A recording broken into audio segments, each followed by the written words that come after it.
Ushbu loyiha Mikrokredit bank hamkorligida Surxondaryo viloyati Uzun tumani Yangi hayot MF 255-292 sonli konturda amalga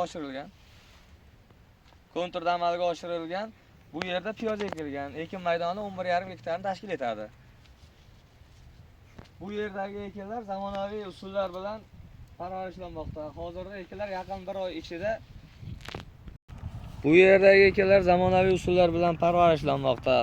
ekinlar yaqin bir oy ichida tayyor bo'lish holatida.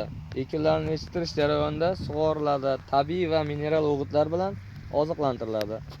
Ushbu loyihaga 23 ta dehqon xo'jaliklari biriktirilgan. Har bir dehqon uchun o'rtacha 50 sotikdan yer maydoni to'g'ri keladi. Loyihani samarali amalga oshirish uchun lider tadbirkor Yuksalish tomorqa xizmati MJJ ishlab chiqarish kooperativi biriktirilgan.